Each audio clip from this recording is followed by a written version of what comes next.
Hey family, welcome back to Black Queen Revenge. We've got a unique story for you today, full of emotion and real-life drama.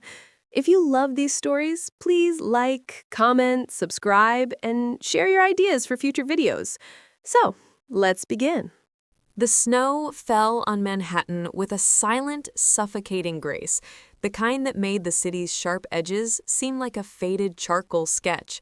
Inside the penthouse of the Aspen, a monolithic testament to glass and steel overlooking Central Park, the air was warm, fragrant with pine and cinnamon, and thick with a betrayal so absolute it had its own weight. For 10 years, I had believed I was building a legacy, not just the towering skyscrapers that now punctuated the skyline, the Viridian, the Apex Plaza, the sleek new Performing Arts Center, but a family. Alexander Thorne, my husband, had been a charming, ambitious architect with stunning blueprints and empty pockets when I met him. I, Alara Vance, was the structural engineer, the one who turned beautiful, impossible drawings into immutable reality. I was the daughter of Robert Vance, a titan of construction who saw Alexander as a flatterer and a risk. I defied my father. I poured my inheritance, my expertise, my very soul into Thorne and Vance. I worked in the shadows, solving the problems Alexander's vanity created, securing the contracts his charm couldn't, and ensuring every beam, every permit, every deadline was met. I made him the star, the visionary. I wanted him to shine. I believed our light was the same. The Christmas Eve Gala was his crowning moment, the recipient of the prestigious Urban Visionary Award. The penthouse was filled with the city's elite, the glittering proof of our success. I stood by the floor-to-ceiling window, watching the snow blanket the park, a glass of champagne cool in my hand. I'd just smoothed over a last-minute issue with the award ceremony's venue. As always, "Darling, there you are." Alexander's voice was like warm brandy, his arms sliding around my waist. He smelled of cedar and expensive cologne. "Aren't you proud?" "Immensely," I said, and meant it. The room was a monument to us. "Good," he said, his smile not quite reaching those famous cerulean eyes, "because we have a surprise for you, a Christmas gift of sorts." He led me to the center of the room. The crowd parted, standing beside his mother, Constance, a woman whose elegance was as sharp and cold as a surgical scalpel, was a vision in ice blue silk. Giselle Laurent. I knew her instantly from the society pages. The French heiress to a luxury hospitality empire, recently returned to New York. She was ethereal, a creature of effortless poise, the kind of woman who looked born to stand in penthouses. "Elara, you remember Giselle?" Alexander said, his tone casual, as if introducing a distant cousin. Giselle offered a smile that didn't warm her frost-green eyes. "Of course, the brilliant engineer. Alexander speaks of your support so often." Constance stepped forward, dispensing with preamble. She held out a single, crisp envelope. Not a Christmas card. "Elara, dear, this is for you, a token of our gratitude for 10 years of service." Service. The word hung in the air, ugly and final. I took the envelope, my fingers numb. Inside was a cashier's check for $500,000, and beneath it, the top page of a document, petition for dissolution of marriage. Alexander's flamboyant signature was already scrawled at the bottom, the ink a brutal black. The room, once buzzing with laughter and music, seemed to warp and recede. The sounds became muffled, as if I were underwater. I looked from Constance's impassive face to Giselle's serene one, and finally to Alexander. He wouldn't meet my gaze. He studied a Picasso on the wall as if seeing it for the first time. "The apartment is in Alexander's name, of course, as is the majority stake in the firm. This sum is more than generous for a clean break. Giselle's family is finalizing a merger with our company, a Thorne-Laurent alliance. It's what's best for the future. You understand." I understood. I understood with a clarity so devastating it was almost peaceful. The late nights I'd covered for him, the design flaws I'd fixed in secret, the contracts I'd renegotiated, the respect I'd deferred, it had all been framed as my support. My role was never co-creator. It was loyal assistant. And now the narrative was complete. The brilliant visionary outgrows his diligent helper and moves on to a partnership of equals, a fairy tale for Forbes. 10 years, I heard myself say, my voice strangely calm. You think 10 years of my life, of my work, is worth this? Giselle tilted her head, a gesture of pity that was more insulting than contempt. Chérie, sometimes things simply run their course. Alexander needs a partner who can elevate him on the world stage. Your contributions, while valuable, were technical, the foundation, not the spire. She glanced at the award statue on a pedestal. And a foundation, once poured, is meant to be built upon. No, not eternally admired. Alexander finally looked at me, his expression one of pained apology that was utterly hollow. Ilara, please, don't make a scene. It's Christmas. Take the check. Start over. It's a lot of money. A lot of money. Compared to the hundreds of millions in assets, the firm worth, the property portfolio I had built, it was an insult wrapped in a dismissal. The burning in my chest wasn't sadness. It was the ignition of a cold, furious fire. I let the check and the petition fall from my hands. They fluttered to the polished travertine floor. You can keep your blood money, I said, my voice now clear and ringing in the sudden hush. And you can explain to the board, to the investors at the Viridian groundbreaking next month, to the City Planning Commission why the structural integrity reports for the Apex Tower have my signature and my alone on every page. A foundation, Giselle, is what keeps the spire from crumbling into dust. For a fraction of a second, fear flickered in Alexander's eyes. He'd never read those reports. He didn't understand them. I didn't wait for a response. I turned and walked out of my home, leaving the gasps and the whispers behind me. In the marble foyer, I didn't call for my coat.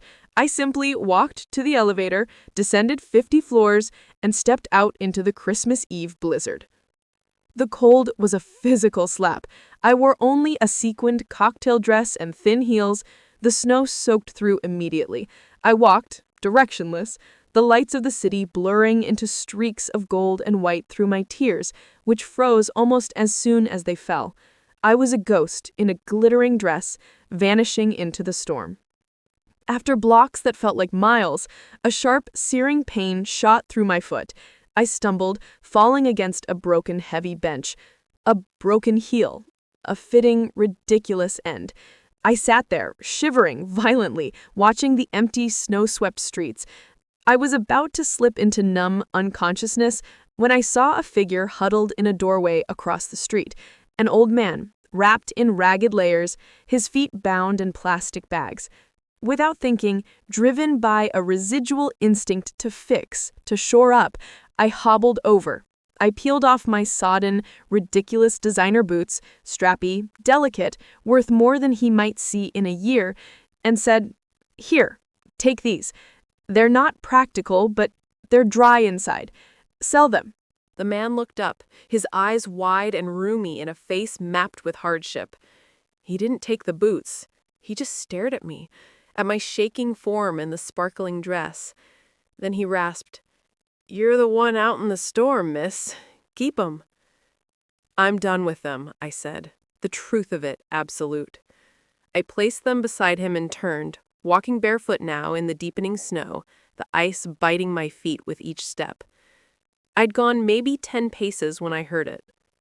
A low, synchronized purr. Headlights emerged from the swirling white.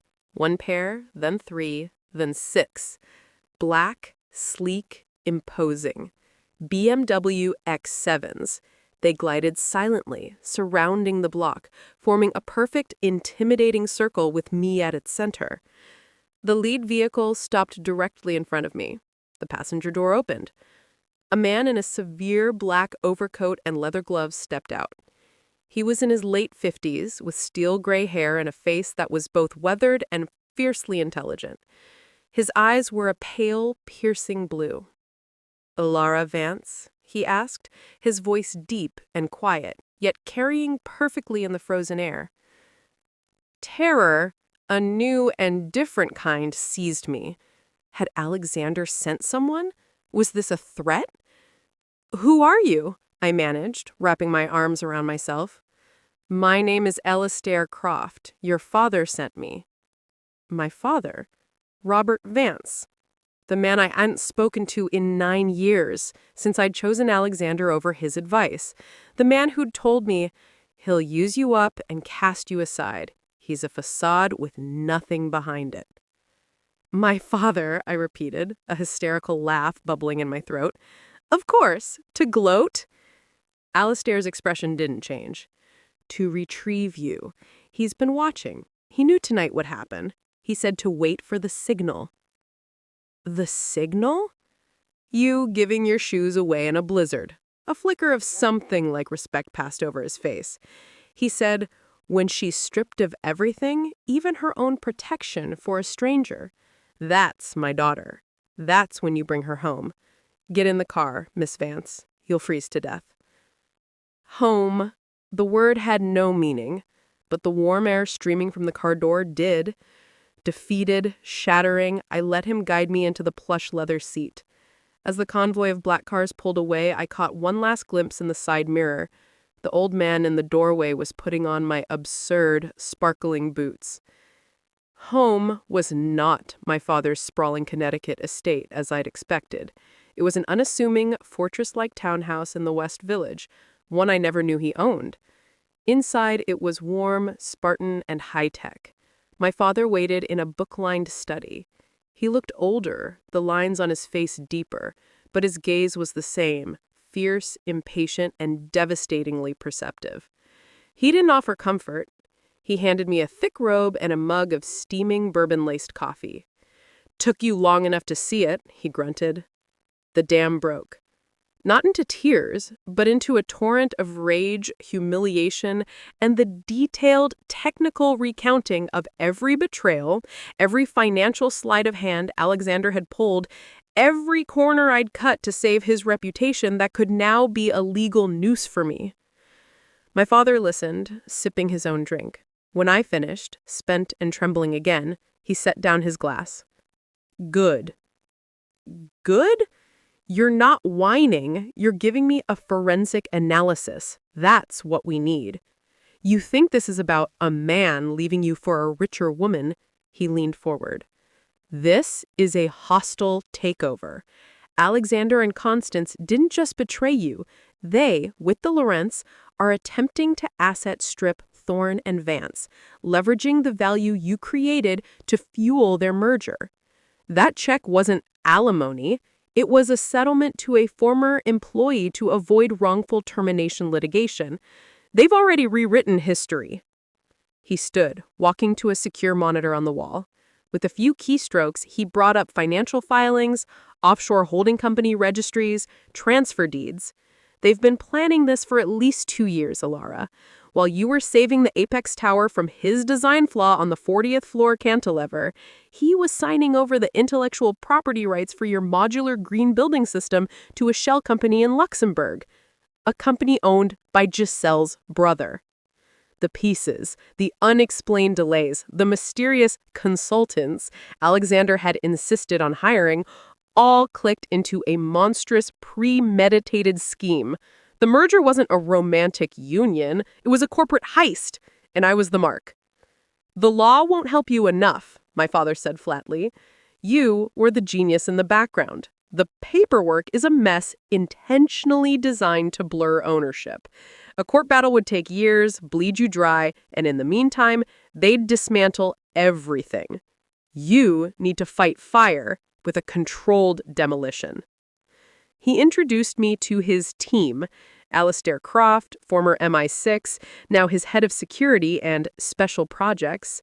Maya Lin, a petite, ferociously brilliant hacker with neon green hair. And Silas Grant, a retired judge with a network of contacts in every city agency and courthouse. Your play is simple, my father said, his finger stabbing a blueprint of the aspen. You are not the wronged wife. You are the compromised structural engineer.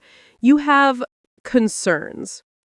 For the first time in 10 years, I was back in my element, not as Alara, the supportive wife, but as Alara Vance, forensic engineer.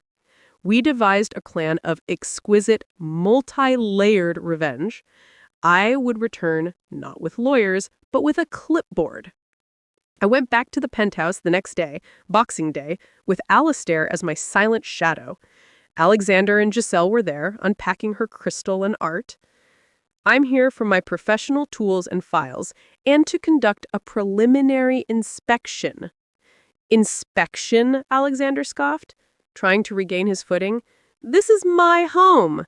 It's a Thorne and Vance property, and I am the engineer of record on this building's recent renovation, I said, citing chapter and verse of city code.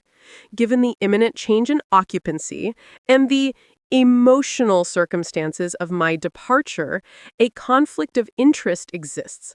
I am obligated to file a note with the building department stating I can no longer stand by my prior certifications without a full, independent review. It will trigger an audit of the penthouse and of all TNV projects where my seal is on file. Giselle's placid mask slipped. An audit meant delays. Delays meant scared investors. You wouldn't, Alexander hissed. It's my license, my liability, I said, meeting his eyes for the first time since the gala. I saw the panic.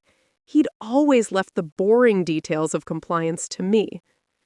We negotiated a tense, week-long transition period where I could access my home. The man looked up, his eyes wide and roomy in a face mapped with hardship.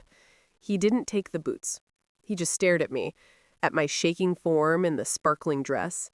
Then he rasped, "You're the one out in a storm, miss. Keep 'em." "I'm done with them," I said, the truth of it absolute. I placed them beside him and turned, walking barefoot now in the deepening snow, the ice biting my feet with each step. I'd gone maybe 10 paces when I heard it. A low, synchronized purr. Headlights emerged from the swirling white. 1 pair, then 3, then 6. Black, sleek, imposing. BMW X7s. They glided silently, surrounding the block, forming a perfect, intimidating circle, with me at its center. The lead vehicle stopped directly in front of me. The passenger door opened. A man in a severe black overcoat and leather gloves stepped out. He was in his late 50s, with steel gray hair and a face that was both weathered and fiercely intelligent. His eyes were a pale, piercing blue. "Alara Vance?" he asked, his voice deep and quiet, yet carrying perfectly in the frozen air. Terror, a new and different kind, seized me. Had Alexander sent someone? Was this a threat? "Who are you?" I managed, wrapping my arms around myself. "My name is Alistair Croft. Your father sent me." My father. Robert Vance. The man I hadn't spoken to in 9 years since I'd chosen Alexander over his advice. The man who'd told me, "He'll use you up and cast you aside. He is a facade with nothing behind it." "My father," I repeated, a hysterical laugh bubbling in my throat. "Of course. To gloat." Alistair's expression didn't change. "To retrieve you. He's been watching. He knew tonight would happen. He said to wait for the signal." "The signal?" "You giving your shoes away in a blizzard." A flicker of something like respect passed over his face. He said, "When she's stripped of everything, even her own protection for a stranger, that's my daughter, That's when you bring her home. Get into the car, Miss Vance. You'll freeze to death. Home. The word had no meaning, but the warm air streaming from the car door did. Defeated. Shattering. I let him guide me into the plush leather seat. As the convoy of black cars pulled... More chillingly, she found encrypted messages between Alexander and someone with the handle Nexus. Not Giselle. Someone else. The messages were technical, discussing load-bearing vulnerabilities and sequential failure points. They read less like an affair and more like an assassination plot. Against a building? Against the company? And then, the first suspenseful twist. Maya traced a series of large, untraceable payments from an account linked to Nexus to a private security firm specializing in industrial accidents. The payments were dated for the upcoming week of the Viridian groundbreaking ceremony, the same event I'd threatened to disrupt. They're not just gonna steal your company, Ilara, Alistair said grimly, reviewing the data. They're going to create a catastrophe, one that destroys your professional reputation forever and leaves Alexander as the tragic hero who has to rebuild, with Laurent money. A shiver that had nothing to do with the cold went through me. This was beyond greed. This was pathological. And Nexus was the architect of this darker plan. We couldn't just expose them now. A public accusation would be a messy he said, she said, and the accident would still happen. We had to let their plan proceed, but control its outcome. Using Silas's contacts, we quietly inserted our own team into the security detail for the Viridian site. My father used his clout to get a city safety innovation pilot approved, allowing us to install a hidden network of high-resolution sensors and cameras throughout the skeletal structure, focused on the key support column the Nexus messages had highlighted. Meanwhile, I began my own psychological warfare. I started a discreet blog under a pseudonym, The Structuralist, analyzing famous architectural failures.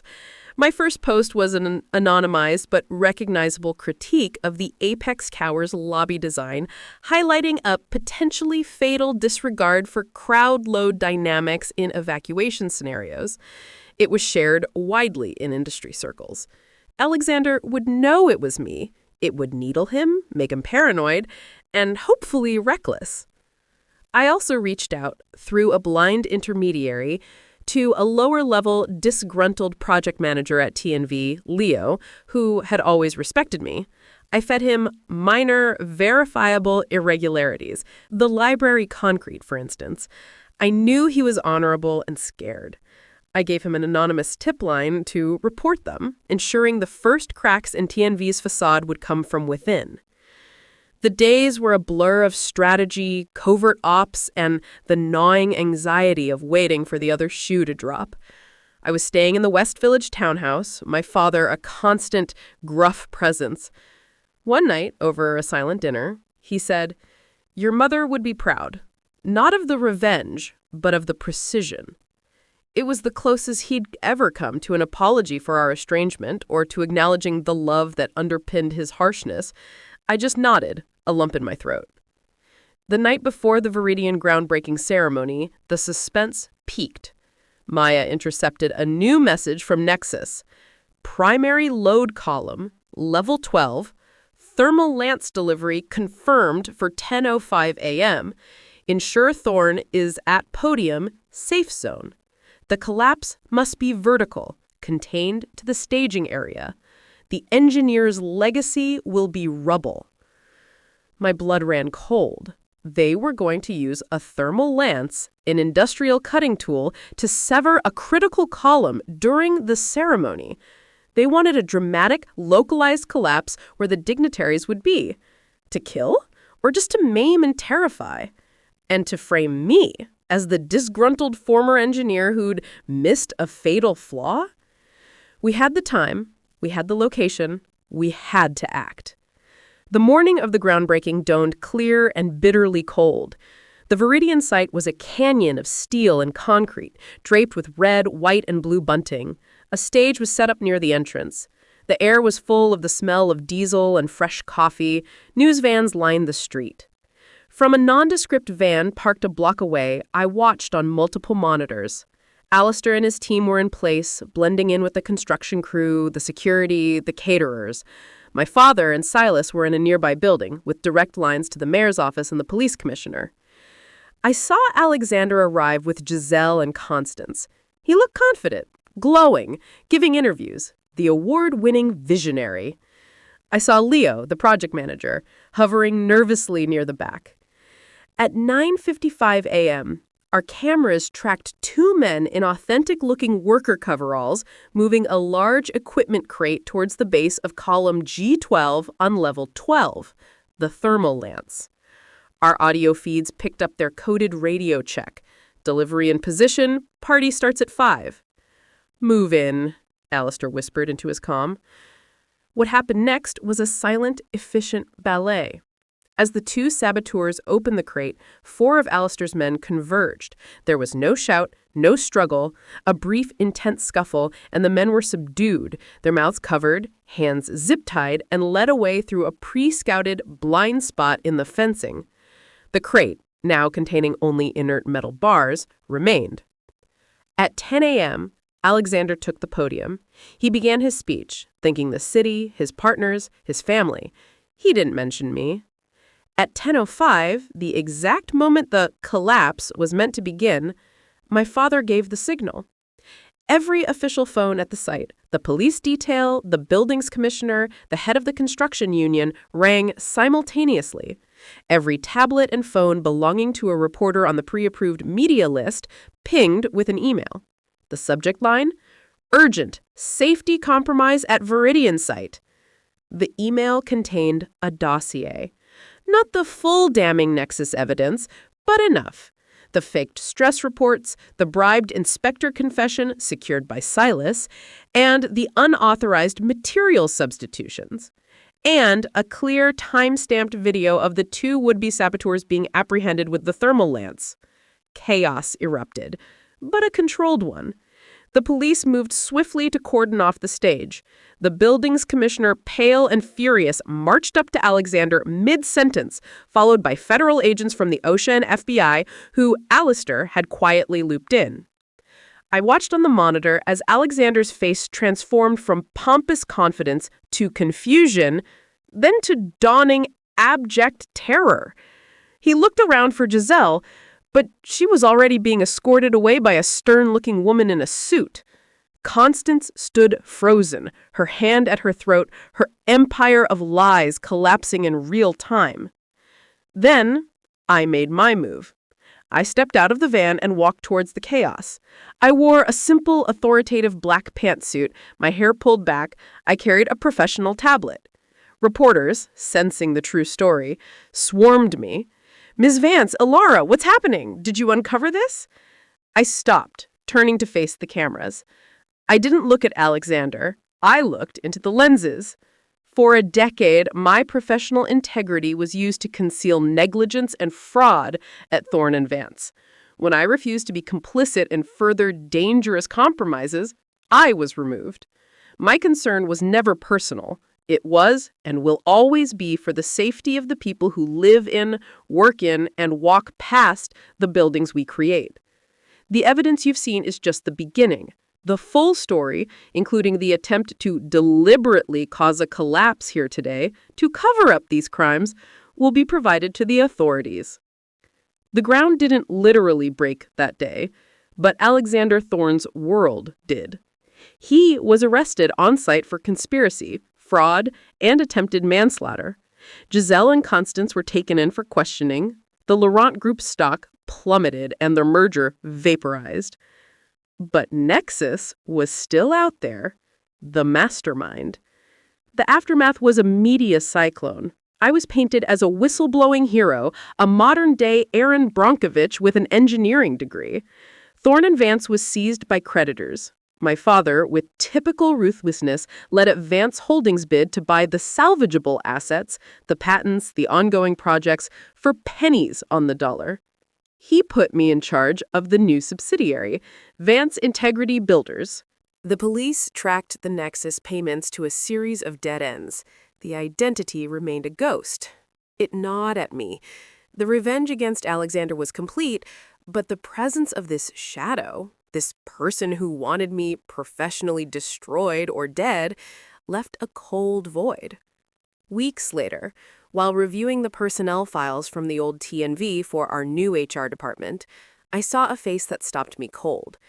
A junior architect who had been let go 2 years ago after consistently challenging Alexander's more reckless designs. A brilliant, intense woman named Dr. Anya Petrova. She had a PhD in architectural physics from Stanford. Her termination review, written by Alexander, cited insubordination and a toxic inability to work within the firm's creative vision. I'd liked her. I'd fought for her, but Alexander had been adamant. I remembered the look in her eyes at her dismissal meeting. Not anger, but a chilling, calculating disappointment. Nexus. It had to be. Alistair and Maya dug deeper. Anya Petrova came from old Russian academic money, had access to resources, and had vanished after leaving TNV. Her specialty? Structural failure analysis. She hadn't just been an architect, she'd been a diagnostician of collapse. Her motive wasn't money, it was vindication. She had warned Alexander his designs were flawed, he had fired her, and covered the flaws with my work. By creating a real, deadly collapse, she would prove she was right all along, destroy the man who humiliated her, and in the process, annihilate the reputation of the engineer, me, who had enabled him. It was a twisted academic revenge of pure ideological fire. We found her. She was living off-grid in a remote cabin in the Adirondacks, surrounded by schematics and models. Alistair wanted to bring in the FBI. I hesitated. She was a monster of her own making, of Alexander's arrogance and my complicity in it. Instead, I sent her a package. It contained the full Nexus dossier we'd compiled, along with a single note on my new Vance Integrity Builders letterhead. You were right about the flaws. You were wrong about the cure. I'm fixing them. Stay away. We monitored her. The package was received. A week later, she was gone from the cabin, leaving behind the models. She boarded a flight to Helsinki. The threat, it seemed, was neutralized. For now. A year later, the snow fell again on Manhattan. But it looked different. It looked clean. I stood on the rooftop terrace of my new apartment, aloft in a building I had personally retrofitted for sustainability. Below, the city sparkled, a testament to both ambition and resilience. Vance Integrity Builders was thriving. We specialized in rescuing and repairing troubled projects. Our slogan, Building on Truth. Leo was my head of projects. We had a waiting list. My father and I had dinner every Sunday. It was still stilted, but it was there. And there was David, a historian I'd met while consulting on the restoration of a Carnegie library. He loved buildings for their stories, not their steel. He asked questions and listened to the answers. It was slow, it was real. The door behind me opened. Alistair stepped out, holding 2 glasses of wine. He handed me one. A toast, he said, his usual severity softened. To new foundations. We clinked glasses. I looked out at the Viridian, now swathed in scaffolding as our teams meticulously undid Alexander's mistakes. It would stand. It would be safe. I had gone from being the invisible support to being the architect of my own life. I had learned that the strongest structures aren't those without cracks, but those where the cracks are known, monitored, and repaired with clear-eyed courage. The Thorn chapter was closed, its lessons etched into my blueprint for the future. The Nexus was over, a reminder that some shadows linger, but they lose their power in the light of relentless, honest work. The snow continued to fall, silently covering the past, promising a fresh start with every flake. I took a sip of wine, the warmth spreading through me. The build was never truly over. That now, I was holding the plans. The bitter wind howled down the snow-dusted streets of Boston, carrying with it the scent of sea salt and old money. Inside the penthouse of the Beacon, a glittering tower of steel and ambition overlooking the Charles, a different kind of storm was brewing. One that was about to dismantle my entire life. For 9 years, I had believed I was an artist, a creator of value. The truth, I discovered on that frigid November night, was that I was merely a ghostwriter, a silent scribe, building a fortune for a man who saw my genius as his own. Landon Finch had arrived in my life as a struggling commercial artist with dazzling charisma and a portfolio of ideas as empty as his bank account. I, Isadora, or Izzy Thorne, was the narrative architect, the storyteller who could turn his vague concepts into blockbuster graphic novels and cultural phenomena. I was the heiress to the Thorne publishing legacy, a dynasty built on words. My father Alistair saw Landon as a hollow opportunist. I saw a misunderstood visionary. I defied my family. I poured my trust fund, my literary intuition, and my soul into Finch and Thorne Studios. I worked in the dark, weaving the intricate mythologies, the compelling characters, and the plot twists that made the Chronos Cycle and Siren's Call global sensations. I let Landon take the bows, give the TED Talks, grace the magazine covers. I wanted the stories to shine. I believed our narrative was a shared one. The Winter Gala was his apotheosis, the unveiling of Elysium, the most ambitious transmedia franchise in history. Films, games, merchandise. The penthouse thrummed with Hollywood producers, tech moguls, and literary critics. I stood by the glass wall, watching ice floes drift down the river, a flute of champagne untouched in my hand. I just spent the last 48 hours rewriting the problematic third act of the Elysium pilot script, as usual. My muse. Landon's voice was a warm, practiced baritone, his hand settling on the small of my back. He smelled of sandalwood and success. "Ready for the reveal?" I said. The room was a testament to our imagination. "Perfect," he said, his smile not quite crinkling the corners of his famous emerald eyes. "Because we have a little narrative twist for you, a final act gift." He led me to the center of the room. The crowd, a sea of black tie and diamonds, hushed. Beside his mother Vivian, a woman whose elegance was as polished and impenetrable as marble, stood a vision in silver, Serafina Wance. I knew her from the Forbes 30 Under 30 list. The tech prodigy, CEO of Vance Interactive, the daughter of a Silicon Valley titan. She was sleek, a minimalist icon, the kind of woman who looked engineered for boardrooms and billion-dollar deals. "Isadora," Serafina said, "the brilliant mythweaver. Landon often mentions your, dedication to the backstory." Vivian stepped forward, dispensing with the pretense of warmth. She extended a single cream-colored envelope. Not an invitation. "Isadora, this is for you. A severance for 9 years of exemplary service." Service. The word landed like a shard of glass in my heart. Numbly, I took it. Inside was a certified check for $750,000. Beneath it, the stark front page of a document, complaint for divorce. Landon's flamboyant, looping signature was already adorning the petitioner's line, a vulgar flourish. The sounds of the gala, the clinking crystal, the string quartet, the murmur of power muffled into a dull roar. The faces around me blurred into a grotesque mural. I looked from Vivian's impassive mask to Serafina's satisfied gaze, and finally to Landon. He was studying a modernist sculpture, fascinated. The studio's intellectual property is, of course, held by Landon's corporate entity, as is this apartment. This figure is more than equitable for a quiet exit. Serafina's company is acquiring Finch and Thorne, a Vance-Finch merger. It's the next logical chapter. I trust you understand the narrative. I understood. I understood with a clarity so absolute it felt like falling.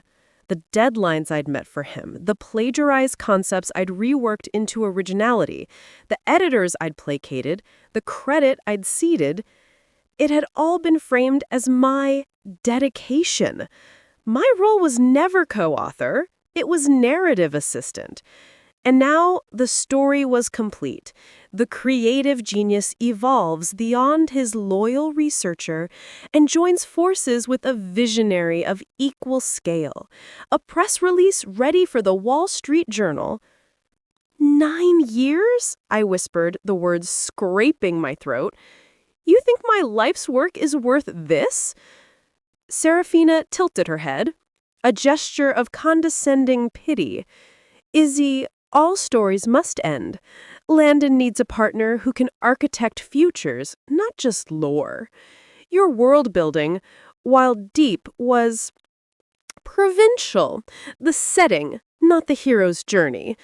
She glanced at the holographic model of Elysium, spinning slowly on a pedestal. And a setting, once established, is meant to be explored, no? Not lived in forever? Landon finally met my eyes, his expression a masterpiece of regretful necessity. Izzy, please, don't make this a tragic scene. It's a celebration. Take the check, write your own story. It's generous. Generous? Compared to the hundreds of millions in licensing, the studio valuation, the IP portfolio I had built, it was a slap. A cold fire, hotter than any rage, ignited in my core. I let the envelope drop. It landed with a soft final tap on the Italian marble. I keep your epilogue, I said, my voice finding a strange, resonant calm. And you can explain to your new board, to the directors attached to Elysium, to the millions of fans, why the original story Bibles, the character Genesis files, and the encrypted lore servers have my biometric locks and my encryption keys. A setting, Serafina, is what gives the hero's journey its meaning. Without it, he's just a man wandering in a void. For a heartbeat, I saw raw panic in Landon's eyes. He'd never accessed those files. He didn't know the passwords. I didn't wait. I turned and walked out of the life I'd built, leaving the gasps in the whispers as my exit music. In the foyer, I ignored the coat check. I pushed through the heavy brass spores and into the Boston blizzard. The cold was a baptism of ice. I wore only a backless gold lame gown. The snow bit into my bare shoulders and soaked the hem immediately. I walked, driven by a primal need to move, the city's historic brownstones looming like tombstones. I was a discarded character, wandering out of my own book. After several blocks, a violent shiver racked my body, and my foot slipped on a patch of black ice. I went down hard on the cobblestones. The impact knocked the air from my lungs. My palms stung, scraped raw. I sat there for a moment, defeated, watching my breath plume in the frozen air. I was about to give up when I saw her. An elderly woman, huddled in the recessed doorway of a shuttered bakery, wrapped in a thin, frayed blanket, her feet in worn-out sneakers with holes. An instinct, deeper than thought, took over. I struggled to my feet, the cold seizing my muscles. I hobbled over. With trembling fingers, I unbuckled my delicate, absurdly expensive gold stiletto heels. Here, I rasped, my voice raw. They're not warm, but they're solid. Pawn them. The woman looked up, her eyes wide and watery in a face etched by a hard life. She didn't reach for the shoes, she just stared at me, shivering in my glittering gown. Child, you're the one out in the cold. You keep them. I have no use for them anymore, I said, the truth of it a final anchor. I placed them carefully beside her and turned, walking barefoot on the ice-glazed cobblestones, each step a needle of agony. I had made it maybe 20 feet when I heard it. A low, synchronized hum. Headlights cut through the swirling snow, not the yellow of taxis, but the cool white LEDs of luxury vehicles. 1, then 3, then a seamless line of them, black Range Rover Velars. They glided with predatory silence, encircling the block, forming a perfect, imposing perimeter with me at its center. The lead vehicle stopped. The passenger door opened.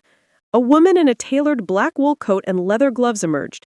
She was in her 60s, with a severe silver chignon and a face that was both aristocratic and fiercely intelligent. Her eyes were a hawk-like gray. "Isadora Thorne?" she asked, her voice crisp and carrying an undeniable authority. A new fear, cold and sharp, pierced me. Had Landon sent someone to clean up his mess? "Who are you?" I managed through chattering teeth. "Eleanor Vance," she stated, her expression unreadable. "Your grandmother sent me." My grandmother? Evangeline Thorne, the matriarch I hadn't seen in 8 years, since I'd chosen Landon over family council, the woman who told me, "He's a narrative parasite. He'll consume your voice and leave you silent." "My grandmother?" I repeated, a hysterical laugh dying in my throat. "To retrieve you," Eleanor said, her expression unreadable. "She's been monitoring the situation. She predicted this denouement. She said to wait for the signal." "The signal?"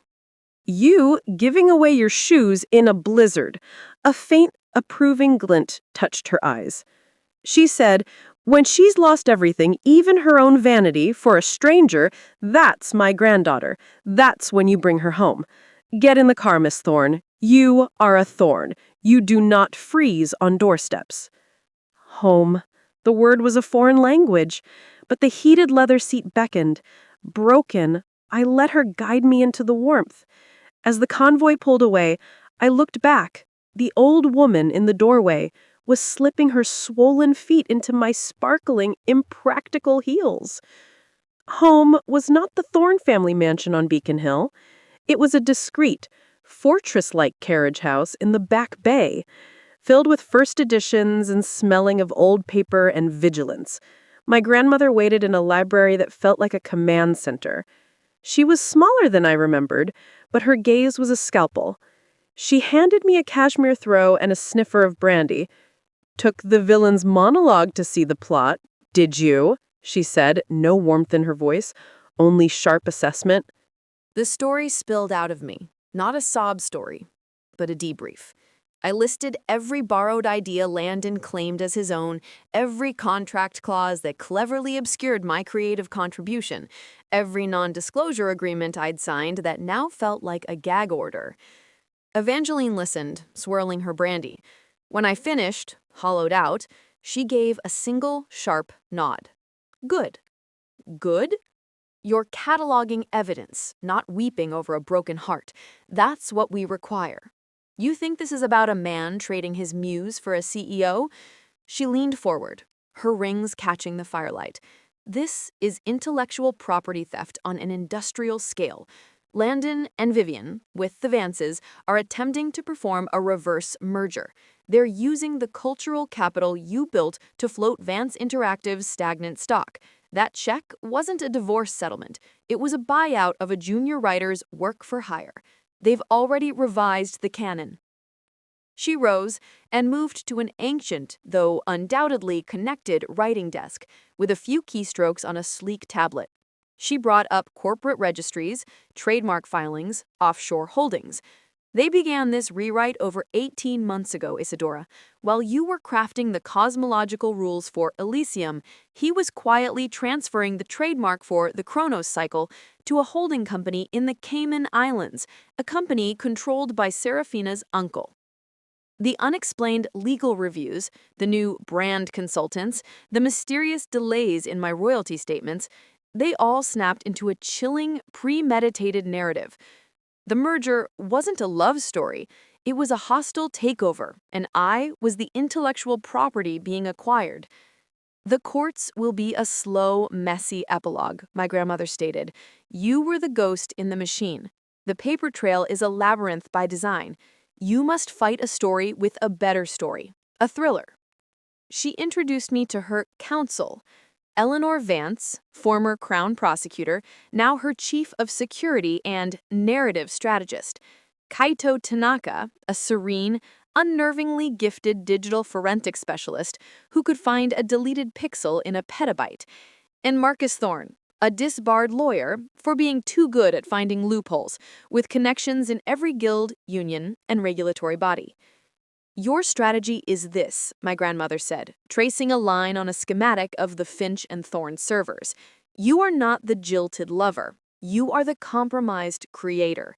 You have discovered inconsistencies.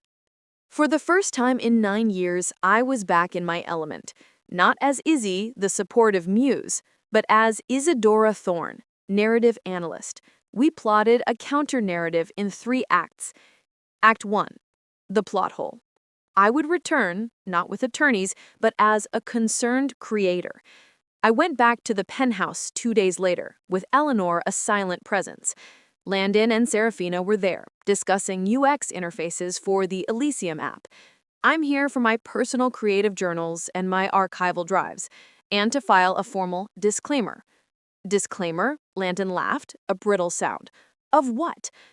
Of my authorial intent for the Siren's Call franchise. I said, quoting from the arcane bylaws of the Writers Guild, given my involuntary severance and the potential for my foundational work to be mischaracterized or altered by new ownership, I am legally required to file a notice of divergence from creator vision with the Copyright Office and the fan registry sites.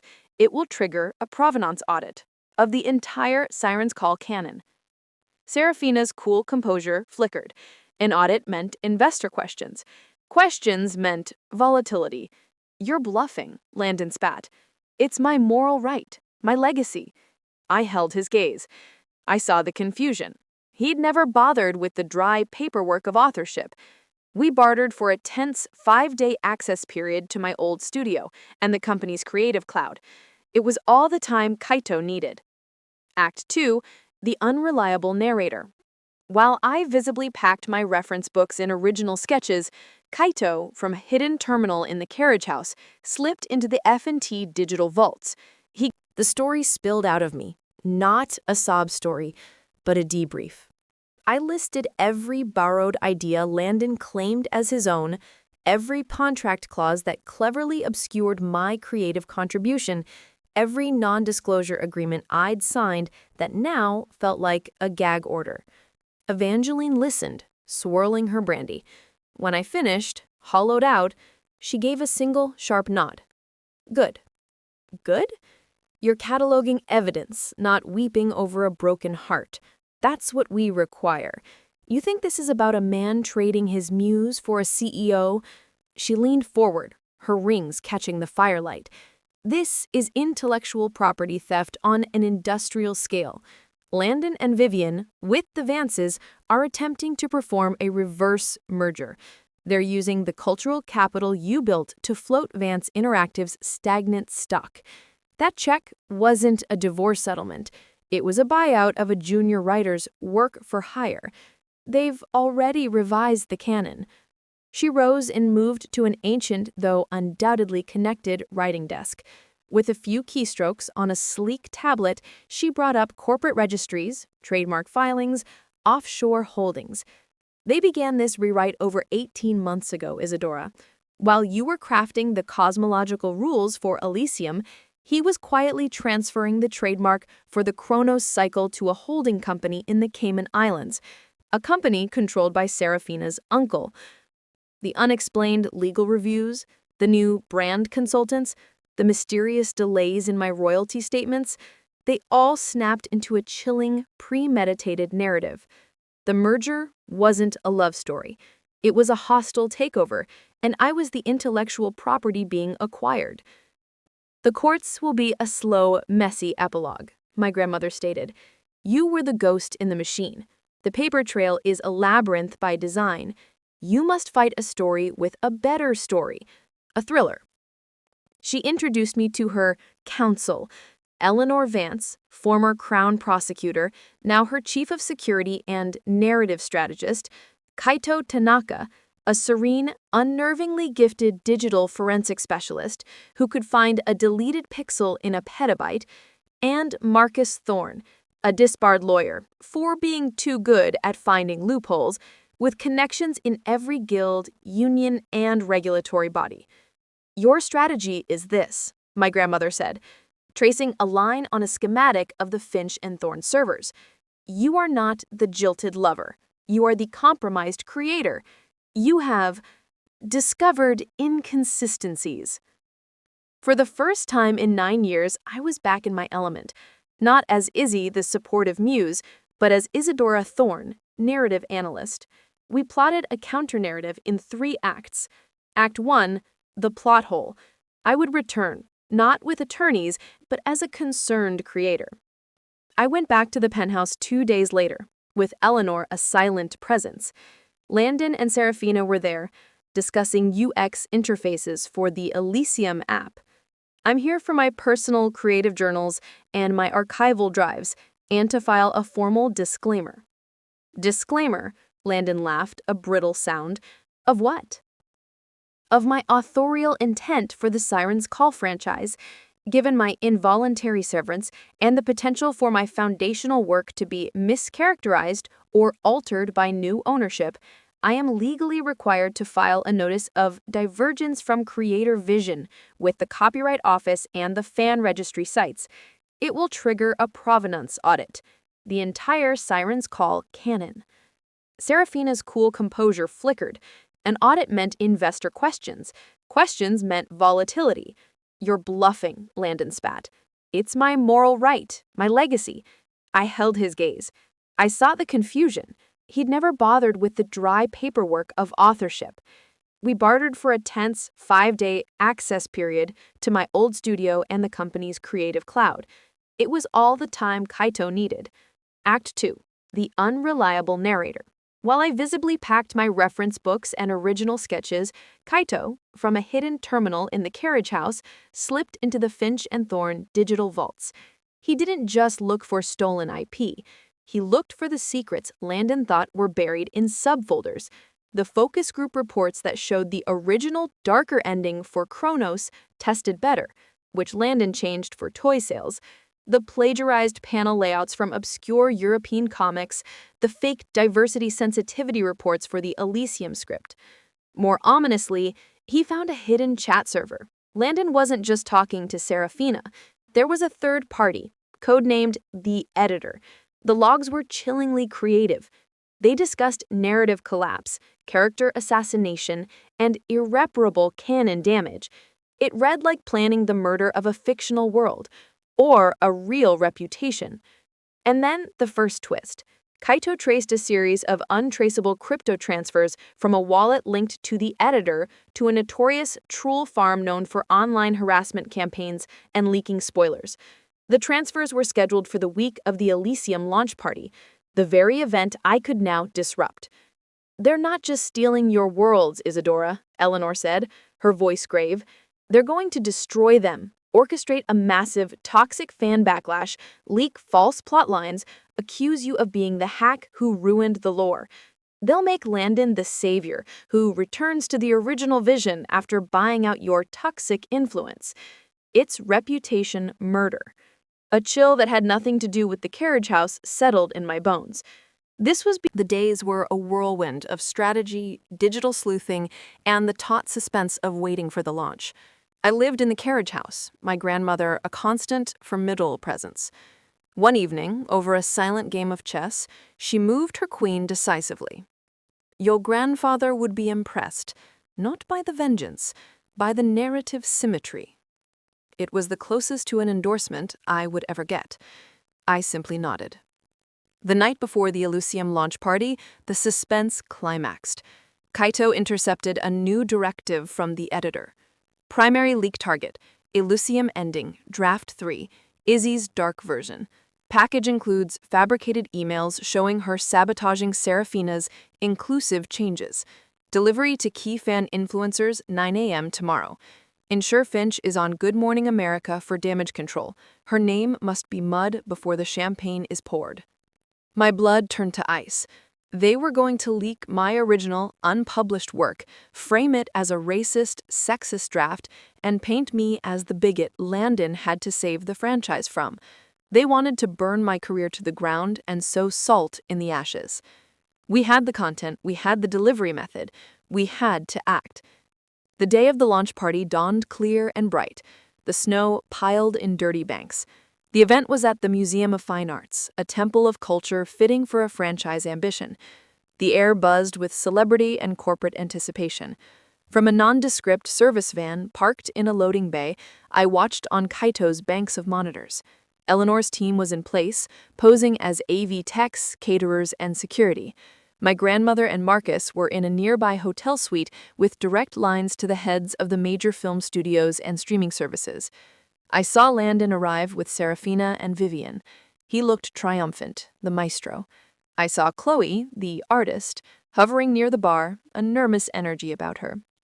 At 8:30 a.m., our digital traps flagged the leak package being uploaded to a distributed file-sharing service from an IP address linked to the troll farm. The package was exactly as described, my draft spliced with vicious fabricated emails in a poorly mimicked version of my writing style. "Initiate countermeasures," Eleanor whispered into her comm. What followed was a silent digital battle. As the trolls began their coordinated posting across forums and social media, Kaito's scripts activated. Every link to the leak package redirected to a secure webpage. The webpage didn't deny the draft's existence. Instead, it presented it in full context, side by side with Landon's emails demanding a darker, edgier ending for teen male appeal, the legitimate, respectful peer review notes from sensitivity readers I had employed, a video from Chloe, her face blurred but voice steady, confirming the pressure to use plagiarized art and the toxic culture under Landon. A single clear statement from me, audio only. Early drafts are explorations. The final work is a collaboration. When trust is broken, the story is corrupted. Simultaneously, a press release from the Thorn Literary Preservation Foundation hit every major entertainment and tech news desk. It announced the acquisition and verification of the complete Isadora Thorn Creative Archive, exposing the systematic IP theft at Finch and Thorn. Chaos erupted, but a directed one. The Good Morning America segment turned into a grilling. Studio heads' phones rang off the hook. The online narrative didn't turn against me, it turned into a forensic examination of Landon's legitimacy. I watched the monitor as Landon's face morphed from smugness to confusion, then to sheer, undiluted panic. He looked for Serafina, but she was already on her phone, her face pale, likely talking to her company's crisis PR. Vivian stood statue still, her empire of stolen words collapsing in the glare of truth. Then I made my entrance. I stepped out of the van and walked towards the museum's grand entrance. I wore a simple, severe black dress, my hair in a tight knot. I carried nothing but my phone. The paparazzi, sensing the real story, descended. "Ms. Thorne, Izzy, did you orchestrate this? Is this your revenge?" I stopped, turning to the cameras. I didn't look at the museum doors. I looked into the lenses. For 9 years, my voice was used to tell someone else's story. My worlds were used to build someone else's kingdom. Today, I'm not seeking revenge. I'm reclaiming authorship. The evidence you see isn't a leak, it's an appendix. The true story of Finch and Thorne is now part of the public record. And the next story, I paused, a faint, cold smile touching my lips, will be written under my name alone. The party never truly started. Landon was served with papers for fraud, intellectual property theft, and defamation before he could reach the podium. Serafina and Vivian were escorted away for questioning. Vance Interactive stock halted trading. But the editor was still in the shadows, the saboteur. The aftermath was a media firestorm. I was cast as the wronged genius, a Cassandra whose warnings were finally heard. Finch and Thorne was dissolved in litigation. My grandmother, with ruthless efficiency, orchestrated the Thorne Family Trust's acquisition of the core Chronos and Siren's Call IPs, the rights I actually cared about, for a symbolic sum. She installed me as the head of a new creative studio, Thorne and True. The police traced the crypto to a maze of shell companies. The editor remained a ghost. It haunted me. Beating Landon was satisfying, but this shadow, this entity that wanted my creative soul destroyed, was a lingering plot thread. Weeks later, while reviewing the archived employment records from F&T, a name leapt out at me. A writer's assistant let go 3 years ago after persistently arguing that Landon's dialogue was derivative and tenured. A sharp, caustically brilliant man named Julian Price. He had a master's in comparative mythology from Oxford. His thesis, The Death of the Author and the Rise of the Narrative Saboteur. He hadn't just been a writer, he was a postmodern critic who believed authorship was a myth. His motive wasn't money or fame, it was a twisted academic exercise. He saw Landon as the ultimate hack, the embodiment of everything wrong with commercial storytelling. By orchestrating the collapse of Landon's empire from within, using the very tools of fandom and leaks, he would prove his thesis that in the digital age, the audience, or a clever saboteur, could deconstruct and destroy any narrative, any author. I was just collateral, the author function to be dismantled alongside Landon's iconic empire. It was a chilling philosophical revenge. We found him. He was living in a remote cottage in Scottish Highlands, surrounded by books and servers. Eleanor advocated for Interpol. I hesitated.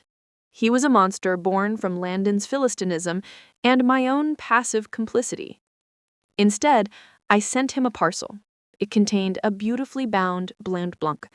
On the first page, I had written, "You proved a story can be killed. I am proving a storyteller can be reborn. The next volume is mine. Do not attempt a sequel." We watched. The package was delivered.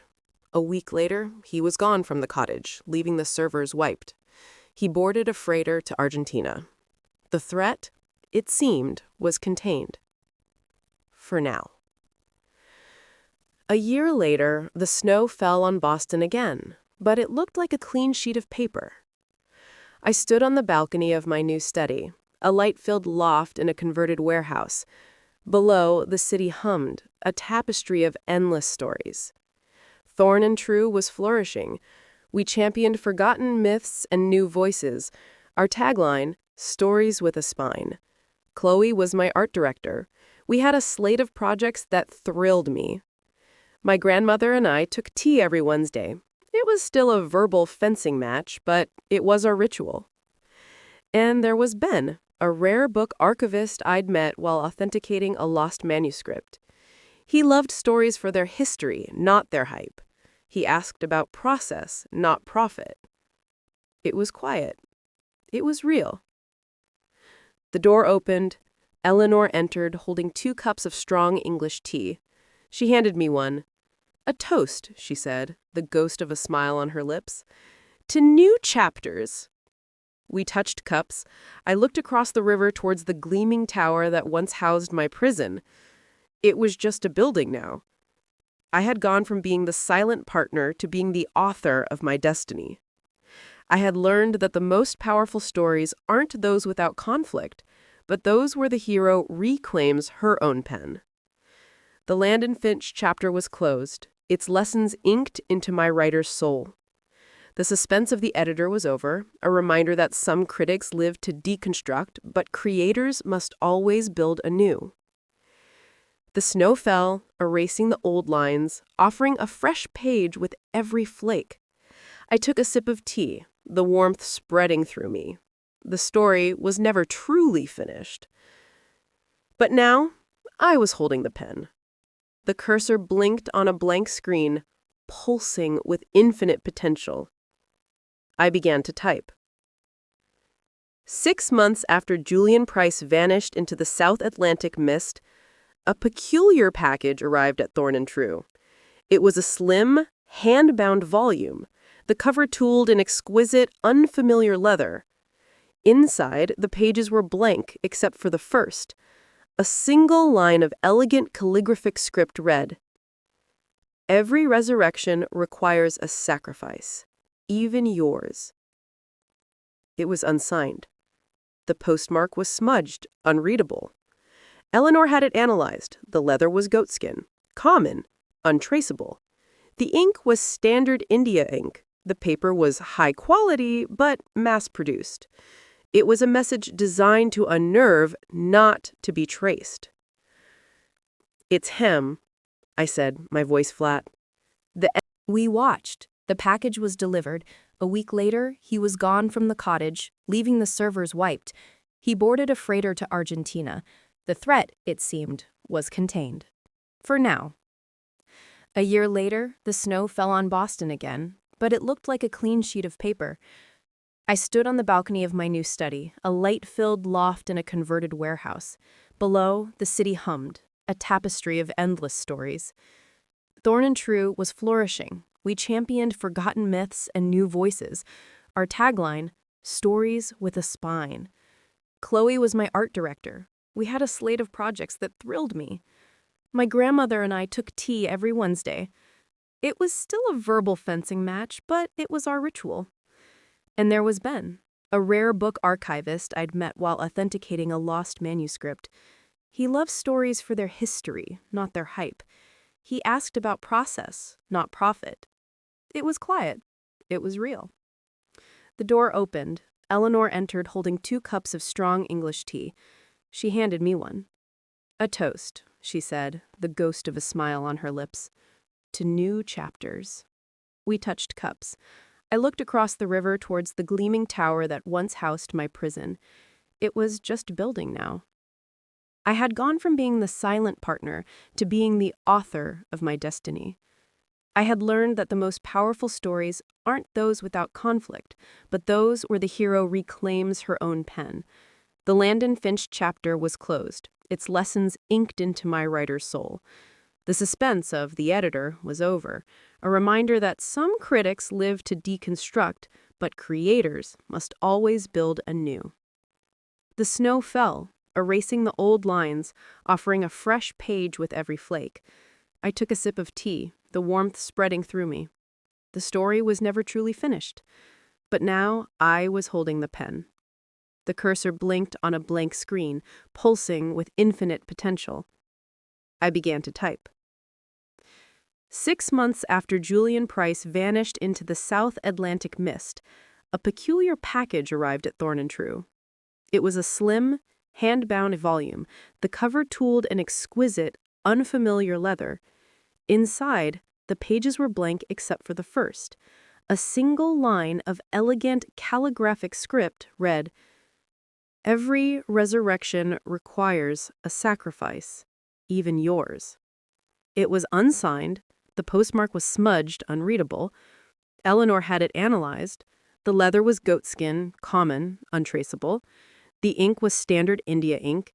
The paper was high quality but mass-produced. It was a message designed to unnerve, not to be traced. "It's him," I said, my voice flat. "The editor. He's not done." "It's a weak move," Eleanor countered, though her hawk-like eyes were sharp. "An empty threat from a man whose grand thesis failed. He wanted to prove narrative collapse. You proved narrative resilience. He's impotent." But the seed was planted. The blank book sat on my shelf, a silent, screaming question mark. Life, however, moved forward with its own compelling plot. The first graphic novel published solely under my name, Ariadne's Thread, debuted at #1 on the New York Times bestseller list. It was a myth retold from the perspective of the labyrinth keeper, a story about creating complex systems and the cost of being misunderstood by the heroes who traverse them. The reviews were rapturous. Ben framed the first one-word review from The Atlantic. Masterful. At the launch party, surrounded by genuine well-wishers, I felt a flicker of unease. A man in the corner, tall and gaunt with silver-framed glasses, watched me with an intensity that felt academic, not celebratory. When I glanced his way, he melted into the crowd. I told Eleanor. She found no guest by that description on any list. A week later, a meticulously researched article appeared in a prestigious, niche literary journal, the Daedalus Review. The title, "The Ghost in the Machine, Uncredited Collaborators in the Myth of Solitary Genius." It was a brilliant, scathing argument that used Finch and Thorn as its central case study. It didn't name me, but it didn't have to. It argued that the so-called reclamation of authorship by the previously silent partner was itself a flawed narrative, erasing the contributions of countless other ghosts, assistants, editors, concept artists like Chloe. It posited that I had merely stepped into Landon's role as the visible author, perpetuating the same oppressive system. The article was devastating because it contained a kernel of truth. It cited specific, obscure details only someone intimately familiar with the Finch and Thorne process would know. It quoted from internal memos I hadn't even seen in Kaito's digital haul. The author was listed as J. Parkey. The Fates.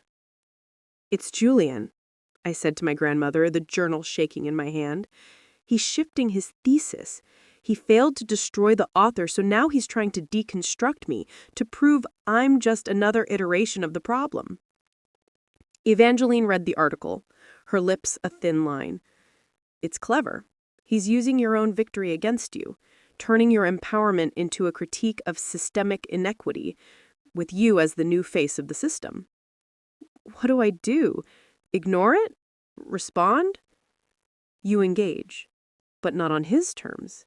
He wants an academic debate. You are not an academic. You are a storyteller. Tell a better story.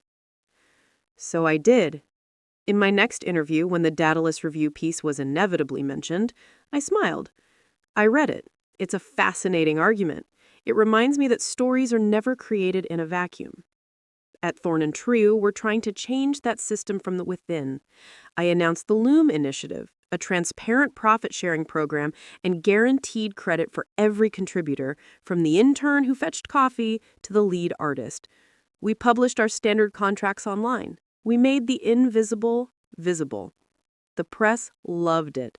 Forbes called it a revolutionary model for creative industries. Julian's critique was neutered, turned into a catalyst for my next chapter. I thought I had won again. Then the emails started. Not to me, to Ben. They arrived at the university archive where he worked.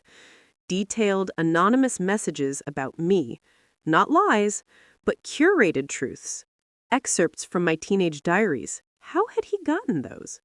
Notes from therapy sessions during the F&T years, where I'd expressed frustration with less talented people slowing me down. Private emails to my father, venting about Landon's stupidity in brutally frank terms. They were presented without comment, just raw data. The implication was the final, most sinister twist came on the eve of the Ariadne's Thread film deal announcement. A dummy website appeared, styled to look like an official Thorn and True leak. It contained what it called the Thorn files. It had my private writings, but intercut with them were other things. Fabricated financial projections showing the Loom Initiative was a PR sham that would actually net me more money. Altered email chains where I seemed to disparage the very assistance I was now championing. And most chillingly, a deep-fake audio file. It was my voice, eerily accurate, saying to a fictional confidant, "The silent partner story is gold. The bigger the villain Landon was, the bigger the saint I become. We're selling redemption. It's our best plot yet." The audio was fake. I knew it. Kaito could prove it was synthetically generated. But the truth didn't matter. The narrative was out there. The story of Isadora Thorne, fraud, was being published by my nemesis in real time. I felt the ground crumbling beneath me again. This was a battle I didn't know how to fight. Lawyers were useless against whispers. PR campaigns felt like fuel for the fire. In despair, I went to see Landon Finch. He was out on bail, living in a dismal apartment, awaiting trial. He looked hollowed out, the charisma gone, leaving only a shell of resentment. "Julian Price," I said without preamble, standing in his cluttered living room. He flinched, then laughed, a dry, cracked sound. "So he found you too, the creepy bastard." "You knew him, really knew him." "He was a brain on a stick, hated everything commercial, thought my work was the death of art. I fired him because he was a tumor in the studio." He looked at me, a flicker of our old shared frustration in his eyes. He came to see me after it all fell apart. Didn't gloat, just analyzed it, like we were specimens. Said my flaw was wanting to be the author. Said, "Your flaw," he met my gaze, was that you believed you ever stopped being the ghostwriter, that you're just ghostwriting your own myth now. He said true authorship is an illusion, and he was going to prove it by pulling back the curtain on you, string by string. The words hit with the force of a physical blow. The psychological precision of it was horrifying. Julian wasn't just attacking me, he was trying to prove his nihilistic philosophy by making me doubt the very foundation of my new life. "Where is he?" I demanded.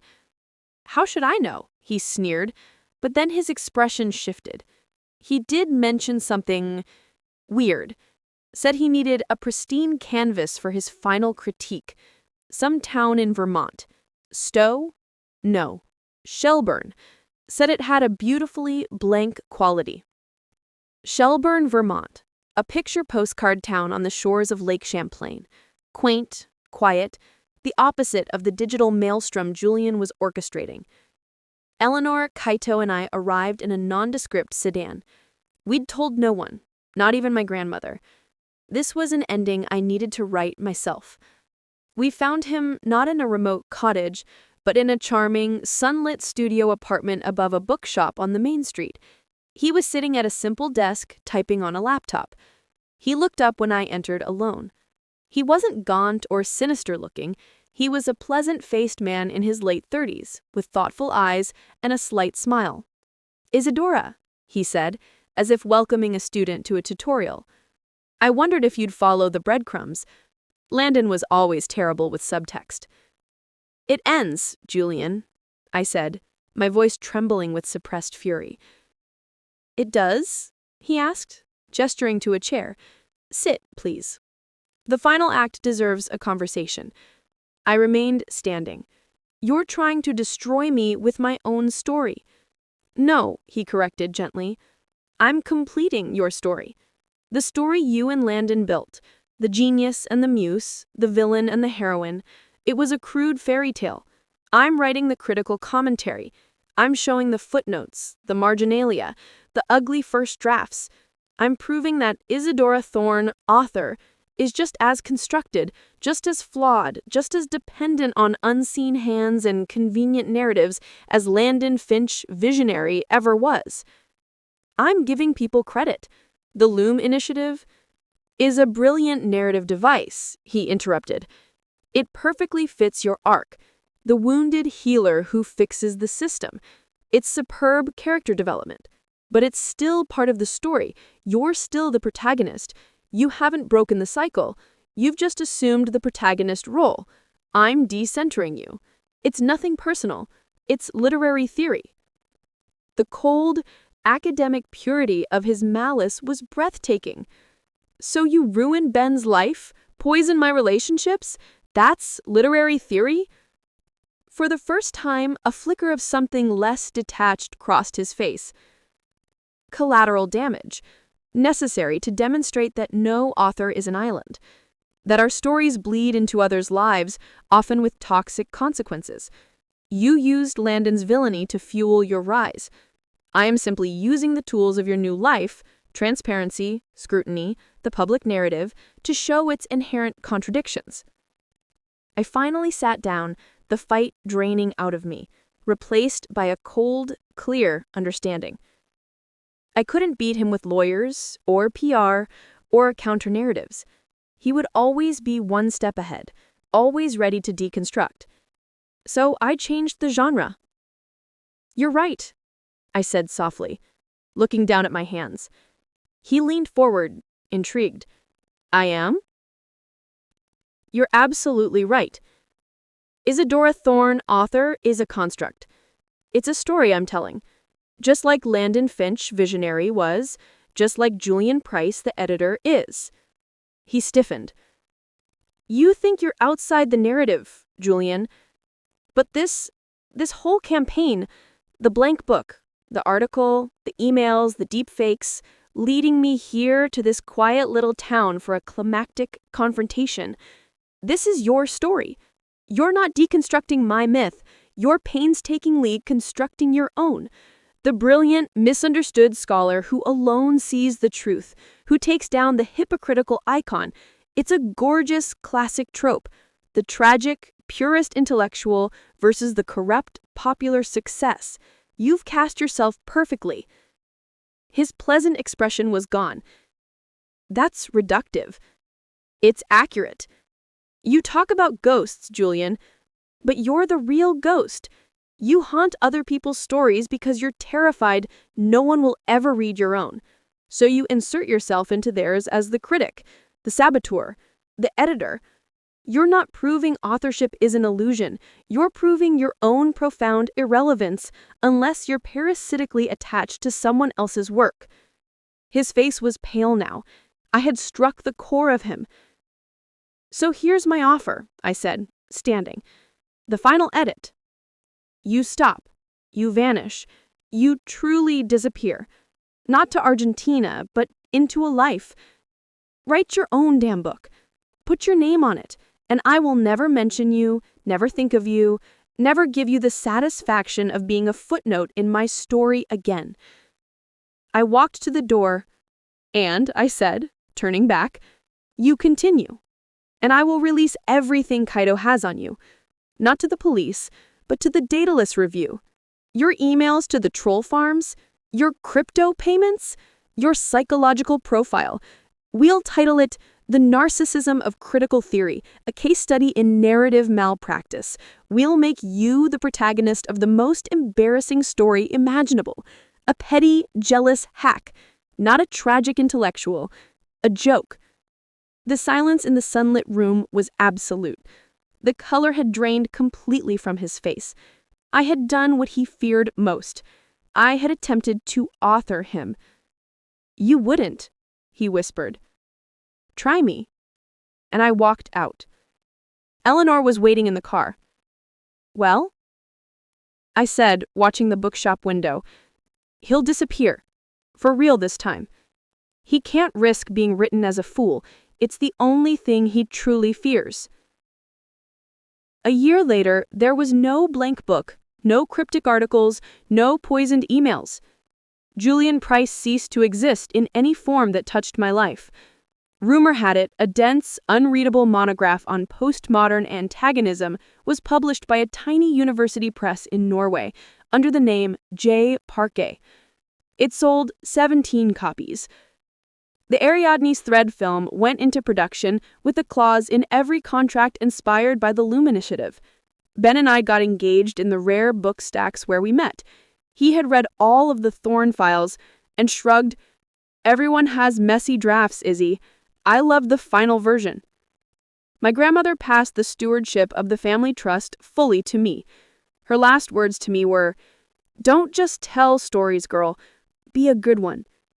I stood on the balcony of our new home, a restored farmhouse outside the city. Ben was inside, cataloging a box of old letters. Below, in a studio we'd built in the old barn, Chloe and her team were storyboarding our next project. The wind carried the scent of pine and earth. I thought of the old woman with my shoes, of Landon's panic, of Julian's cold eyes.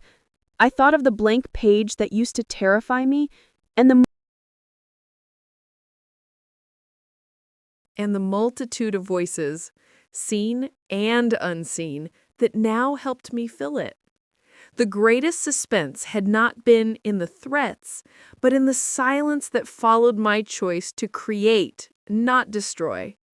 The ultimate twist was that there was no twist, just the hard, beautiful work of building something true, word by word, trusting that the story you live is the only one that ultimately matters. I went inside, where Ben looked up and smiled.